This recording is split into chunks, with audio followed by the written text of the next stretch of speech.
Your code is running. Everything looks fine. Then you open the console. Uncaught type error. Cannot read properties of undefined. You stare at it. You have no idea what went wrong. So you do what every developer does. You add a console log, then another one, then 50 more. And you're still guessing. Most beginners treat errors like enemies, something to avoid, something to fear. But errors are actually your best friends. They tell you exactly what went wrong and where. The problem isn't the errors, it's that nobody taught you how to read them, how to handle them, and how to use the right tools to find them. In this video, you'll learn the 4 types of JavaScript errors: syntax, reference, type, and range. How to use try, catch, finally for graceful error handling, console methods that go way beyond console log, and how to use browser DevTools to set breakpoints, step through code, and find bugs in minutes instead of hours. By the end, you'll debug like a professional. JavaScript has 4 main error types. Each one tells you something different. First, syntax error. This means your code structure is wrong. A missing bracket, a forgotten comma, an extra semicolon where it shouldn't be. The engine can't even run your code because it can't understand the structure. Syntax errors are caught before execution. Your code never runs at all.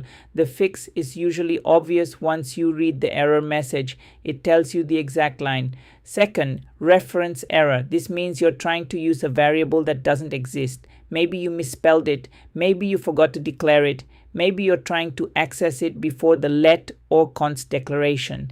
The temporal dead zone causes reference errors with let and const. The fix is to check your spelling, check your scope, and make sure the variable is declared. Third, type error. This is the most common error in JavaScript. It means you're using a value the wrong way, calling something that isn't a function, accessing a property on null or undefined, trying to use a method that doesn't exist on that type. Cannot read properties of undefined is the most famous type error of all. The fix is to check what the value actually is before you use it. Fourth, range error. This means a value is outside the allowed range, creating an array with a negative length, calling a function recursively without a base case until the stack overflows. Maximum call stack size exceeded is a range error. These 4 types cover 99% of JavaScript errors. Learn to read them and you'll fix bugs twice as fast. Now that you know error types, let's handle them properly. Try, catch, finally is JavaScript's error handling mechanism. The try block contains code that might fail. If an error happens inside try, execution jumps immediately to the catch block. The catch block receives the error object. It has a message, a name, and a stack trace.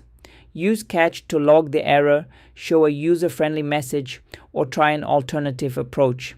The finally block runs no matter what, error or no error. Use finally for cleanup, closing connections, removing loading spinners, resetting state.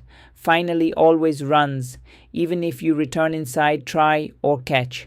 But what if you want to create your own errors? That's where throw comes in. Throw lets you create errors on purpose.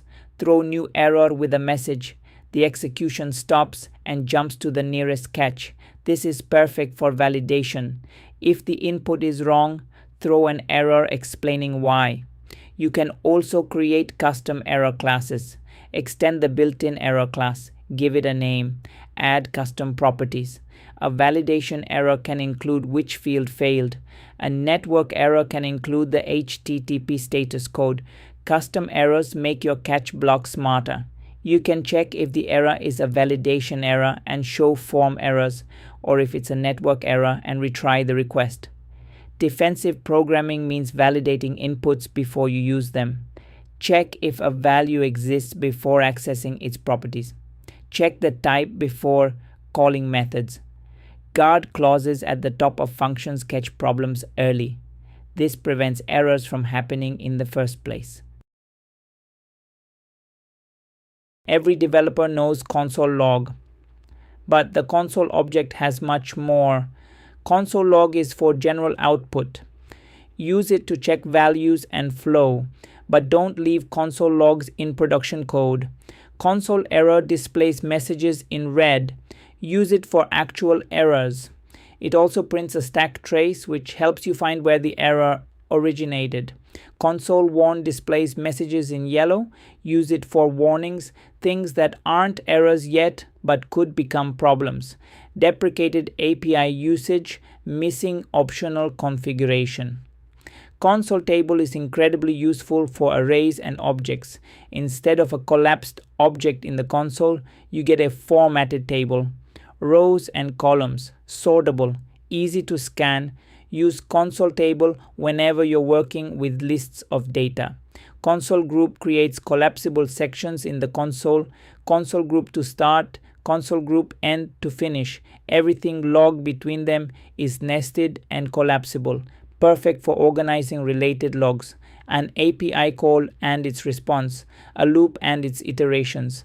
Console time measures how long something takes. Console time with a label to start, console time end with the same label to stop. It prints the elapsed time in milliseconds. Use it to find slow functions, slow API calls, or slow rendering. Console methods are good, but browser DevTools are powerful. Open DevTools with F12 or Command Option I on Mac. The Sources tab is where you debug JavaScript. A breakpoint pauses your code at a specific line. Click the line number in the Sources tab to set one. A blue marker appears. When your code reaches that line, execution pauses. You can see every variable's value at that exact moment. Hover over any variable to see its current value. Check the scope panel to see all variables in the current scope. Once paused, you have 3 ways to move through code. Step over F10, executes the current line and moves to the next. If the line calls a function, it runs the entire function without going inside. Step into F11 jumps inside the function being called. Use step into when you want to see what happens inside a function. Step out finishes the current function and returns to the caller. Use step out when you've seen enough inside a function.